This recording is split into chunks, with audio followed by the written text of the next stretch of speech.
আসসালামু আলাইকুম ওয়া রাহমাতুল্লাহি ওয়া বারাকাতুহু। আপনারা সবাই কেমন আছেন? ত্রুটিযুক্ত পশুর কুরবানি মানে এর মধ্যে দোষ ত্রুটি আছে। দোষ ত্রুটি কি কি থাকতে পারে ভালো করে শোনেন। এক নাম্বার হলো দুর্বল। এমন দুর্বল সেই পশু যে জায়গাতে কুরবানি করবে ওই জায়গা পর্যন্ত তাকে হেঁটে নিয়ে যাওয়া যায় না, ধাক্কায় ধাক্কায় নিতে হয়, নিয়ে যাইতে যাইতে ঠাস করে পড়ে যায়, আবার 2-4 জন মিলে পশুকে তুলে আবার সামনে নিয়ে যায়, আবার ঠাস করে পড়ে যায়। মানে ওই কুরবানির যাওয়ার জায়গার আগেই সে ব্রেক, এমন হার্ট ব্রেক। তো এইরকম যদি ব্রেক হয় বারবার, তাহলে এই পশু দ্বারা কুরবানি করা জায়েজ নাই।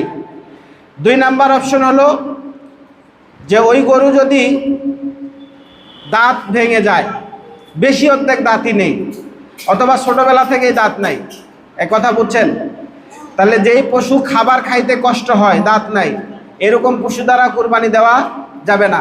কিছু পশু আছে দাঁত পড়ে গেছে আবার উঠতেছে। আমাদের সমাজে একটা ভুল প্রচলন আছে, বিভিন্ন বাজারে গেলে দেখা যায় কুরবানির পশু কিনতে গেলে আগে জোর করে গরুর মাঝখানে একবারে ধরে জোর করে দাঁত দেখা যায়, 2 দাঁত না 4 দাঁত না কয় দাঁত। আসলে 2 দাঁত 4 দাঁতের সাথে কুরবানির কোনো সম্পর্ক নাই। কুরবানি দেওয়ার জন্য জরুরি বিষয় হলো ওই গরুর বয়স হইতে হবে কয় বছর? 2 বছর। কিন্তু আমরা সেইটাকে বলি যে 2 দাঁত 4 দাঁত না হলে কুরবানি হয় না। এটা ভুল মাসালা। দাঁতের সাথে কুরবানির সম্পর্ক না। দাঁত যদি সব পড়ে যায়, অসুস্থতা হয়, তাহলে সেই গরু দ্বারা কুরবানি হবে না। এমনি দাঁত 2-4টা পড়ছে কিন্তু বয়স 2 বছরের ঊর্ধ্বে, তাহলে সেই পশু দ্বারা কি কুরবানি দেওয়া জায়েজ আছে। এরপরে দেখেন, যদি শিং ভেঙে যায়, একটা হলো জন্ম থেকে শিং নাই, তাহলে সেই পশু দ্বারা কুরবানি করা যাবে। কিন্তু বড় হওয়ার পরে এক গরু আরেক গরুর সাথে লাগে না, কি লাগে? এটা ফাইট শুরু হয়ে যায়, গুতাগুতি। তো এই শিং ভেঙে গেছে, গোড়া থেকে ভেঙে গেছে, তাহলে এটার দ্বারা কুরবানি হবে না। তো শিংয়ের অর্ধেকের কম অংশ যদি ভেঙে যায়, মাথা যদি ফেটে যায়, তাহলে এটা দ্বারা কুরবানি হয়ে যাবে। এরপরে দেখেন কান ছিঁড়ে গেছে অথবা কেটে গেছে। যদি অর্ধেকের বেশি কেটে যায়, তাহলে এটার দ্বারা কুরবানি হবে না। যদি অর্ধেকের কম কেটে যায়, সামান্য একটু, তাহলে এটা দ্বারা কুরবানি হবে। এরপরে ধরেন লেজের ক্ষেত্রেও একই মাসালা। যদি অর্ধেকের বেশি কেটে যায়, তাহলে কুরবানি হবে না। যদি সামান্য কেটে যায়, তাহলে কুরবানি হবে। এরপরে চোখ। আলী রাদিয়াল্লাহু তাআলা আনহু বলেন যে আল্লাহ রাসূল সাল্লাল্লাহু আলাইহি ওয়াসাল্লাম আমাদেরকে বলছেন, তোমরা কান, চোখ এগুলি দেখে পশু ভালোভাবে যাচাই করে ক্রয় করো। যেই পশুর 2 চোখই নষ্ট অথবা 1 চোখ নষ্ট, তাহলে সেই পশু দ্বারা কুরবানি করা জায়েজ নেই। মুসনাদে আহমদের মধ্যে এই হাদিস আসছে, আলী রাদিয়াল্লাহু তাআলা আনহু থেকে বর্ণিত। তিনি বলেন, রাসূলুল্লাহ সাল্লাল্লাহু আলাইহি সাল্লাম আমাদেরকে আদেশ করেছেন, তোমরা কুরবানির পশু ক্রয় করার আগে অবশ্যই তার চোখ, কান, নেজ এগুলা ভালোভাবে দেখে ক্রয় করবে। তাহলে আমরা জানলাম যেই পশুর চোখ নষ্ট, 1টা অথবা 2টা, সেই পশু দিয়ে কুরবানি করা জায়েজ নাই। তবে হ্যাঁ, পশুর চোখ 2টাই ভালো আছে কিন্তু কম দেখে, চোখের উপরে ছানি পড়ছে, আফসা আফসা দেখে, সে নিজে চলতে পারে, তাহলে সেই পশু দ্বারা কুরবানি করা জায়েজ আছে। এরপরে দেখা যাচ্ছে খোরা বোঝেন, ল্যাংড়ায় খোরায় যে হাঁটে, অর্থাৎ 3 পা দিয়ে সে ভালোভাবে হাঁটে আর 1 পাটা একটু খোঁড়াইতেছে, ব্যথা পায়। আমাদের এই যে অনেক সময় গাড়িতে উঠতে গেলে, নামাইতে গেলে পায়ে ব্যথা পায় গরু, তো ওই পা এমনভাবে খুঁটটা নষ্ট হয়ে যায়, তো দাঁড়াইতে পারে না। যদি 4 পাতে স্বাভাবিকভাবে হাঁটতে না পারে, অথবা একটু যদি খোঁড়ায় হাঁটে, সামান্য, খুব বেশি না, তাইলে এটা দ্বারা কুরবানি জায়েজ আছে। কিন্তু যদি একেবারেই অবস্থা খুব বেগতিক, ভেঙে যায়, অথবা ওই পায়ের খুর পুরাটা উঠে চলে যায় গাড়িতে, যে ওই পায়ের উপরে কোনোভাবেই ভর দিয়ে সে সামনে আগাইতে পারতেছে না, তাহলে এই পশু দ্বারা কুরবানি জায়েজ নাই। কুরবানির পশু ক্রয় করার পরে যদি হারিয়ে যায়, এই মাসালাটা খুব গুরুত্বপূর্ণ, ভালো করে শোনেন।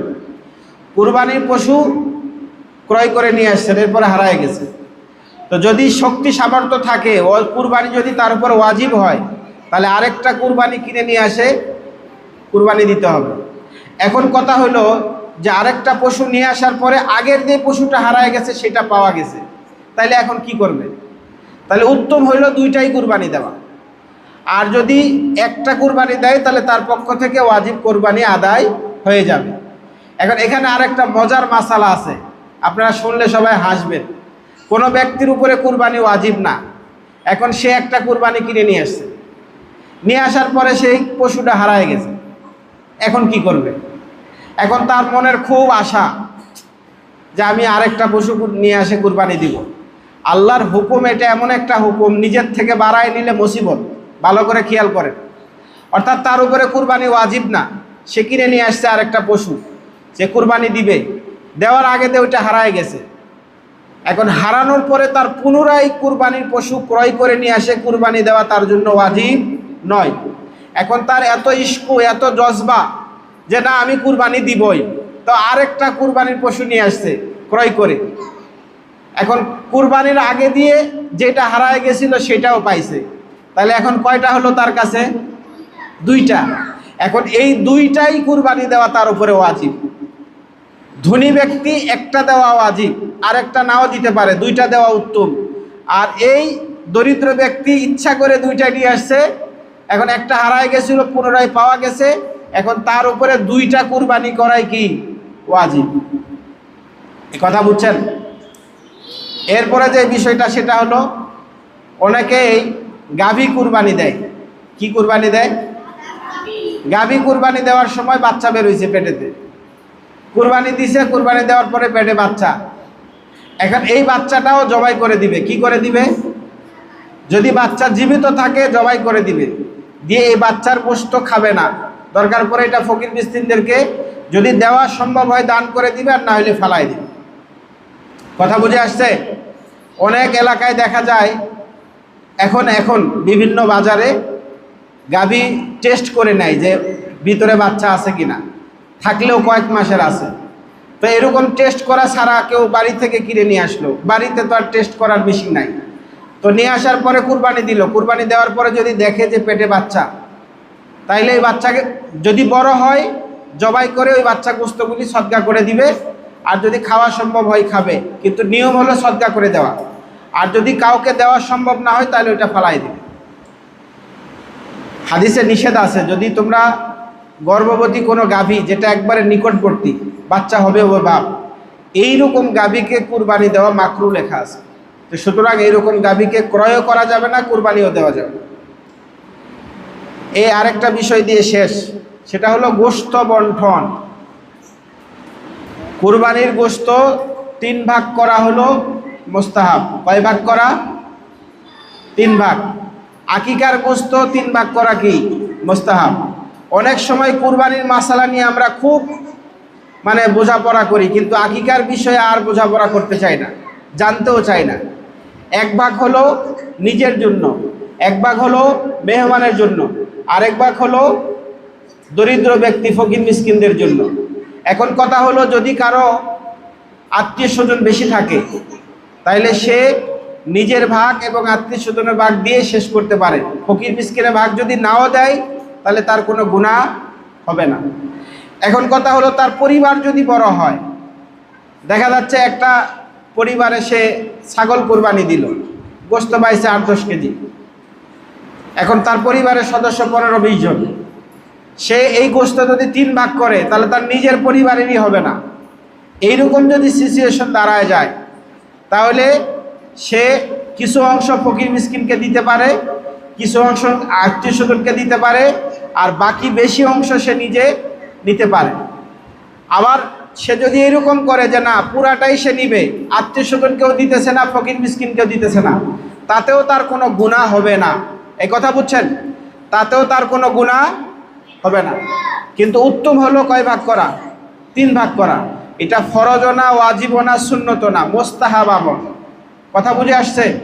আমাদের সমাজে যেটা প্রচলিত আছে, কসাইকে আমরা গরুর গোশত দেই, নামকে ওয়াস্তে কিছু টাকা দেই, এটা কোনোভাবে জায়েজ হবে না। কসাইকে তার পারিশ্রমিক পুরোটা আলাদা দিতে হবে। আর গোশত ততটুকুই দেওয়া যাবে যতটুকু অন্য সাধারণ ফকির মিসকিনকে দেওয়া যায়, অল্প অল্প করে 200 গ্রাম, 250 গ্রাম, 500 গ্রাম, 1 কেজি। অর্থাৎ অন্য ব্যক্তিদেরকে যতটুকু দেওয়া যায় তার পারিশ্রমিক হিসাবে তাকে অতটুকুই দিতে হবে। তার বেশি টাকা, গরু কাটার পরে টাকা আসতেছে 5,000, তাকে নাম কেউ আসতে 1,000 টাকা দিল আর 5 কেজি গোস্ত দিয়ে দিল ফকির মিসকিনের ভাব থেকে, এটা কোনোভাবেই জায়েজ হবে না। এ কথা বুঝে আসছে? কসাই যারা, অর্থাৎ গরু যারা কাটে, সেটা পেশাদার কসাই হোক আর বছরে একবার হঠাৎইয়া কসাই হোক, যেই কসাই হোক, ওই কসাইকে তার পারিশ্রমিকটা আলাদা দিতে হবে। তার সাথে আগেই চুক্তি করতে হবে, ভাই কোনো গোস্ত টোস্ত কোনো কিছু দিতে পারবো না, তুমি গরুটা কাটে দিবা, সব কিছু করে দিবা, তোমার এই 5,000 টাকা বা 3,000 টাকা বা 2,000 টাকা দিয়ে দিব। এ কথা বুঝে আসছে? তাহলে তার পারিশ্রমিকটা সম্পূর্ণ আলাদা দিতে হবে। গোস্ত দিতে পারবে অতটুকুই যতটুকু সে অন্যান্য ফকির মিসকিনকে দেয়, তার চাইতে বেশি কোনোভাবেই তাকে পারিশ্রমিক হিসাবে গোস্ত দিয়ে মূল্য পরিশোধ করা যাবে না। আল্লাহ তাআলা আমাদের সকলকে কুরবানির মাসালা সঠিকভাবে আমল করার তৌফিক দান করেন। সকলে বলে আমিন। ওয়া আখিরি দাওয়ানা আলহামদুলিল্লাহি রাব্বিল আলামিন।